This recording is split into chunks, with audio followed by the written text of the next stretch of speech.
In order to update the contents in 60 sec, let's open the user params file. The file contains the Cover tab, which refers to the opening page and general data, as well as the 30 tabs Q1 to Q30 for the questions. In the Cover tab, the first column is for a main header. In addition to it, we have additional columns for subheadings. In the next column, Passing Score, we'll set the passing score for the courseware between 0 and 100.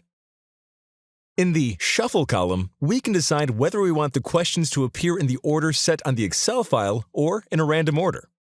It's important to note that for each question, the order of the correct answer and the distractors always varies from game to game, meaning we only control the order of the questions. We can decide that the default status of the sound button is on, off, or without a button at all. For example, for employees working in an open space environment or for any other reason.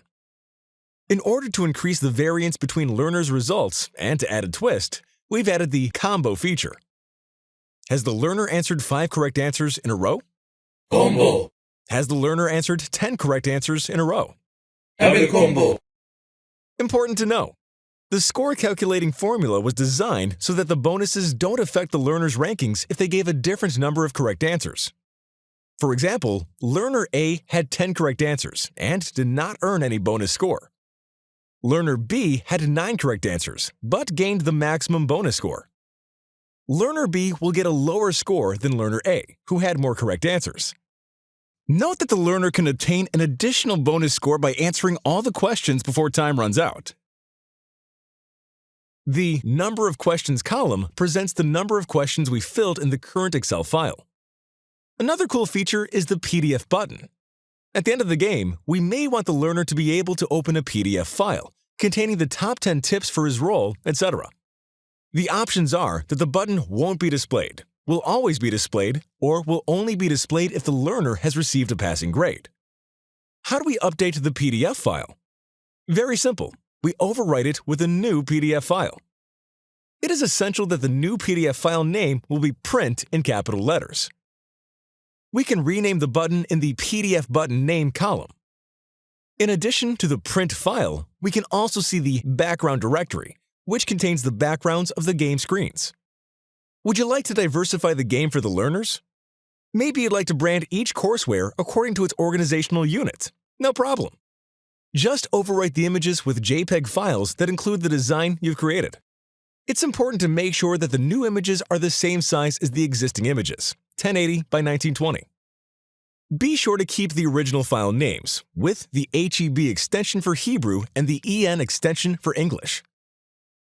In the High Score Table column, we can choose whether to present or hide the score table for each courseware. The scoreboard will show the position of the learner and his grade, the 3 learners ranked above and below him, and the top 3 ranks. If the learner is ranked first or last, the table will be updated accordingly. In the Report Name column, we'll set the report name of the courseware. All the courseware's reports will appear in Google Drive in a dedicated Google account. Header 1, i.e. the courseware's name, will create the directory, and the report name will create the report within the directory. Each directory can contain many reports. Each report will display the highest score achieved by each learner, his answer to each question, and whether he answered correctly or incorrectly. In addition, the report will display how many seconds each question took for the learner. In the Language column, we set the language and direction of the interface, Hebrew and right to left, or English and left to right. Of course, any language can be used in the Excel file. We refer to the language of the interface. Let's move on to the Question tabs. The tab is very simple and includes a question, a correct answer, and 3 distractors. As I mentioned, the order of the correct answer and the distractors will naturally be random. Pay careful attention. For technical reasons, when deleting the content of a particular cell in Excel, don't use backspace or delete, but the spacebar. One last thing. Until now, the only option was to enter text without any design.